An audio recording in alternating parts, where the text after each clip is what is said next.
Olá, vocês se lembram de mim? Eu dei uma sumida desse canal nos últimos meses, mas é porque eu tenho uma desculpa.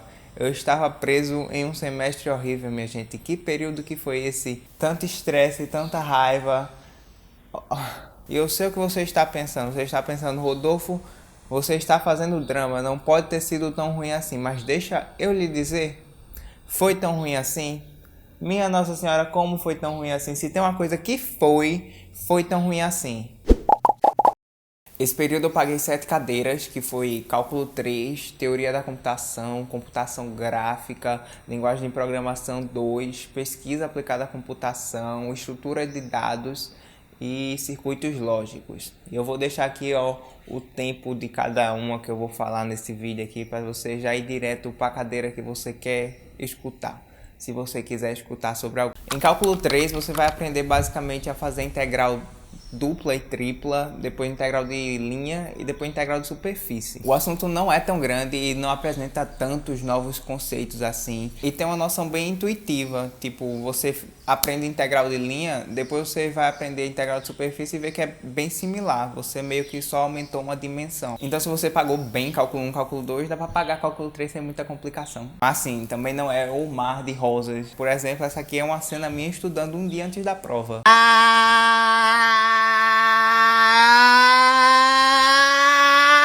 Eu peguei um professor que fazia umas 100 horas prova, você abria ela assim, você chega a sentir uma dor, mas ele dava ponto de lista de exercício e era muito pai na correção. Tipo, na mudança de variável na integral dupla, você tem que multiplicar a função por um determinante. Aí na primeira prova eu simplesmente esqueci desse determinante e fiz todas as questões sem ele. Eu fazia a conta toda certa, mas eu tinha montado a integral errada. Eu tava integrando um negócio super nada a ver. E o professor ainda aceitou um bocado de coisa, minha gente. Eu fiquei bem, nossa, você tem um bom coração. Em estrutura de dados, você vai aprender diferentes modelos para você armazenar e organizar dados. A gente aprendeu sobre listas sequenciais, listas simplesmente e duplamente encadeadas, pilha, fila, árvore e um pouquinho de grafo. Cada estrutura a gente via quando devia utilizar e como implementar com as operações básicas de inserção, remoção e busca. A cadeira foi bem tranquila porque o professor também era bem tranquilo, ele caminhava bem lentozinho. Ele só fez uma prova, a outra nota foi fazer esses problemas de programação de Olimpíada, sabe? Toda semana ele passava um exercício pra gente fazer em casa mesmo e submeter a um juiz online e depois mandar pra ele. Eu adoro esses problemas de Olimpíada porque você fica lá quebrando a cabeça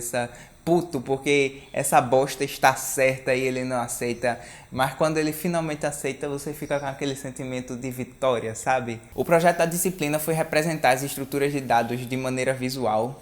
No meu caso o projeto ficou bem ruinzinho, o código estava ceboso, era uma relapa de sweet case assim, cada case com as 30 linhas, tava um negócio podre. Ainda tava com os bugs super nada a ver, do tipo se você redimensionar a janela assim, apagava tudo. O grupo ainda seguiu a tradição de 5 minutos antes da apresentação, está corrigindo bug lá na hora assim, adrenalina, mas deu tudo certo, cumprimos os requisitos, está valendo. Pesquisa aplicada à computação, você vai aprender sobre os indicadores de pesquisa do Brasil, a classificação dos estilos de pesquisa, o ranking da CAPES. Eu acho que é só isso. Na cadeira você vai ficar lendo um monte de artigo para classificar, fazer resumo. No final você mesmo faz um artigo. O meu foi sobre aplicações do aprendizado de máquina sobre dados de satélite e também ficou meio merda. Se vocês repararem, tudo que eu fiz nesse período ficou meio merda. Paciência. Eu escolhi um tema que pela cara assim eu achava massa, mas que eu não sabia nada sobre. Mas eu também não tinha tempo de aprender para fazer uma pesquisa propriamente dita com os resultados que sejam resultados. Então o que eu fiz basicamente no artigo foi escrever um bocado de definição de uns conceitos de aprendizado de máquina e depois fazer uns resumos de outros artigos que aplicaram o aprendizado de máquina em dados de satélite e conseguiram bons resultados. Foi isso que eu fiz, foi isso que deu para fazer. A cadeira LP2 foi toda dada em Java e foi ensinada a programação concorrente e distribuída. Na parte de concorrência a gente aprendeu a fazer os programas que executem tarefas simultaneamente com as threads e tal. À primeira vista foi uma coisa que eu estranhei bastante, porque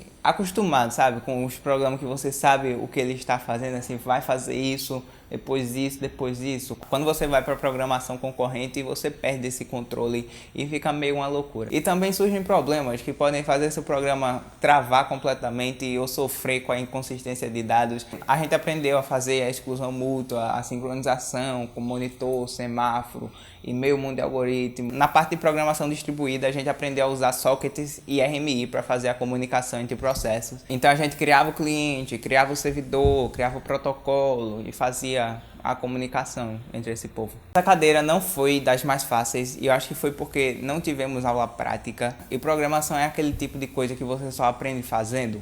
Pois é. O professor até pedia pra gente implementar algumas coisas em casa, mas tá meio difícil arranjar tempo. Talvez eu esteja arrumando desculpa, mas poxa, eu passava o dia todo na universidade, de 8 da manhã até as 6 da tarde, chegava em casa, ainda tinha prova para estudar, tinha exercício para fazer, tinha que terminar projeto. Aí ficou complicado assim, que eu assistia uma cacetada de aula teórica e ia praticar um dia antes da prova. Eu sei, eu estava errado, eu estava completamente errado. Eu tenho noção, mas aprendi.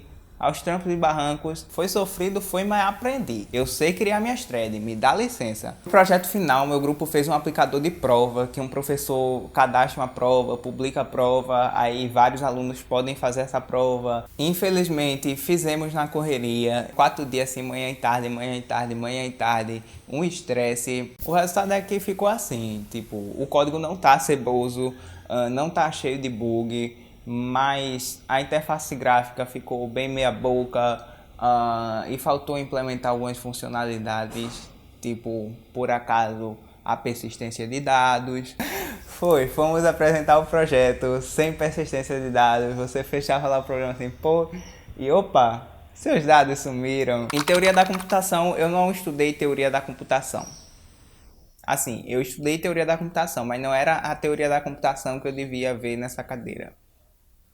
Calma que eu compliquei. Segundo meu professor, a ordem ideal para estudar esse assunto seria primeiro ver linguagens formais e autômatos para depois ver teoria da computação. Acontece que no fluxograma do curso está ao contrário, mas como é o mesmo professor que dá as duas cadeiras, aí ele pode fazer essa troca e nos ajudar. Então, no caso, eu estudei linguagens formais e autômatos. A ideia do curso é estudar determinadas linguagens e associar a cada uma delas um mecanismo computacional que reconheça ela. Para as linguagens regulares, a gente viu os autômatos determinísticos e não determinísticos. Para a linguagem livre de contexto, a gente viu o autômato de pilha. E para a linguagem recursivamente enumerável, a gente viu a máquina de Turing, que seria o modelo mais geral. A cadeira teve 3 projetos mais simples, do tipo que você acaba em um dia, e minha paixão esse período foram projetos simples que você acaba em um dia. 2 deles foi para criar autômatos com um programa lá, o JFlap, que você fica colocando lá as bolinhas para simbolizar os estados, aí coloca as setinhas para fazer as transições entre os estados. Adorei. E o outro foi para criar uma gramática livre de contexto que reconheça um C bem básico, assim, utilizando o Antler. Só para dar uma ideia de relance, assim, de aplicações desse assunto na construção de compiladores. A computação gráfica começou com um professor falando sobre sistema de cor, como a imagem é representada no monitor, sobre placa de vídeo. Depois ele falou de rasterização de primitivas geométricas, que são tipo a base da computação gráfica de rasterização. Ele passou um trabalho para a gente implementar funções de rasterização. No caso ele já deu um framework todo pronto para a gente só tinha que implementar a função mesmo, que desenhasse pontos, linhas e triângulos na tela. E que ódio que foi rasterizar essas linhas, minha gente. No caso a gente tinha que utilizar o algoritmo do Bresenham, e o professor até ensinou a implementar o algoritmo para o primeiro octante. A gente só tinha que pegar esse código e generalizar para os outros 7. E eu fiz a matemática do algoritmo para todos os octantes, fui implementar, não estava dando certo, fiquei com raiva, xinguei o computador. No final, consegui, deu certo, mas eu não sei porquê. Tipo, em alguns octantes eu tinha acertado a conta, em outros eu tive que multiplicar por -1, era só isso que estava bugando meu programa todinho, multiplicar por -1, e eu não sei porque eu tive que multiplicar por -1, mas multipliquei por -1 e deu certo. Aquelas gambiarras, né, que você só joga assim no código, o que é isso? Não sei, só sei que funciona. Depois a gente viu todo o pipeline gráfico, com todas as transformações que os modelos sofrem até poderem ser rasterizados na tela. Essa é uma parte que precisa saber um pouco de álgebra linear. Depois o professor ensinou os métodos utilizados para resolver a oclusão de objeto, mapeamento de textura e iluminação. No projeto final, eu fiz um jogo de carro que tinha que ficar desviando de cones infinitamente. Para fazer ele, a gente teve que aprender o OpenGL, que é uma API para fazer essas aplicações gráficas. Mas o professor disse desde o primeiro dia de aula, deixou bem claro assim, você vai ter que aprender sozinho, porque ele não ia ensinar, não era um curso de OpenGL, era um curso de computação gráfica, você ia utilizar as noções de computação gráfica para aprender o OpenGL. Confesso, eu fiquei orgulhoso a cada passo que eu fazia assim, eita, desenhei um plano, vitória, desenhei um carro, meu Deus! O jogo ficou com os defeitos do tipo...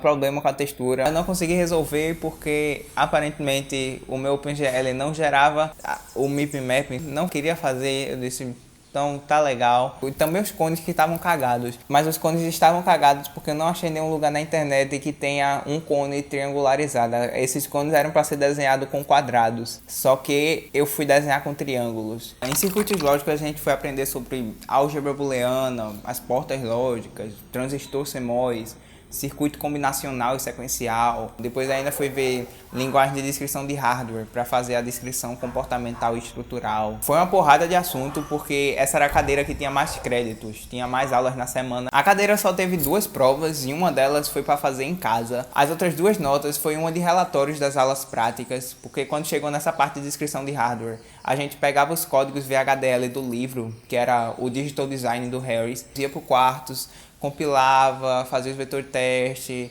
fazia o teste bench, simulava no Model Sim. Tinha todo um workflow ali e toda semana tinha que fazer os relatórios das aulas práticas que tivemos na semana. A outra nota foi do projeto final, que era para fazer um somador, subtrator, acumulador, copiador, complementador. Eu acho esse nome tão engraçado, porque parece que o bicho era um transformer, né? Mas era um circuito simples. Aí você vê isso e pensa, nossa, Rodolfo, essa cadeira deve ter sido rasgada. Mas o pior que não foi. Foi a que mais deu dor de cabeça. Primeiro porque eu não gosto desse assunto. Eu acho essa parte de hardware um saco. E eu também não me dei bem com a didática do professor. Eu não entendia quase nada na aula. Ele falava lá e eu... As únicas coisas que eu realmente absorvi nas aulas foram os assuntos que o professor remoeu bastante, tipo os códigos VHDL. A gente fez uma porrada de código, era código atrás de código, atrás de código, atrás de código, que tipo, chegava uma hora que você ficava, entendi. E antes que comentem, eu não estou chamando o professor de burro, pelo amor de Deus. O bicho tem doutorado na Europa, ele não é burro, ele sabe do conteúdo. O que eu estou dizendo é que eu, Rodolfo Teles, não me dei bem com a didática dele, é isso. Enfim, circuito lógico era aquela disciplina que eu só queria passar assim, tipo, passei, sem me esforçar tanto, mas infelizmente não rolou. No caso, eu passei, tá? Eu só me esforcei. Foi só aquele reminder assim, você não vai estudar só o que você gosta na sua graduação. Vão ter cadeiras que você não vai gostar, que você não vai se identificar. Mas assim, vida que segue, ainda tem 2 arquiteturas pela frente. Jesus me ajuda. O que mais eu fiz esse período? Eu participei de todas as Olimpíadas de Programação que eu vi na minha frente. Foi a OBI, a OPI, a POP, a ICPC. Fui horrível em todas elas. Mas assim, tentei, né? Pelo menos tentei, dei meu melhor. Esse período também eu tentei participar de um projeto em um dos laboratórios da universidade. A ideia do projeto era fazer uma análise de gênero da universidade, com os dados da universidade. A gente se organizou tudinho para começar a fazer o projeto e a gente foi pedir os dados à universidade, só que ela não passou esses dados. A gente passou o período todinho assim, esperando e nada de dados. Aí o projeto infelizmente não foi pra frente. Vou ver se eu participo de outro projeto o período que vem, porque esse infelizmente não deu. Era um projeto bem legal, gente, mas não deu. E deixa eu falar também que eu finalmente apresentei um banner. Assim, o final da monitoria, né? Minha monitoria acabou, aí eu tinha que apresentar o que eu fiz na monitoria durante o ano. Aí eu fui lá apresentar na semana de iniciação à docência um banner, me senti tão universitário, tirei foto. Reparem aí a minha cara de morto, porque isso já era no final do período, já estava morrendo com 1000 provas. Mas finalmente apresentei um banner, me senti tão universitário, minha gente. E quem quiser me dar uma bolsa, estou aceitando, gente, minha bolsa acabou. Mas enfim, falei demais esse vídeo, né? Acabou esse período, finalmente, férias, amém.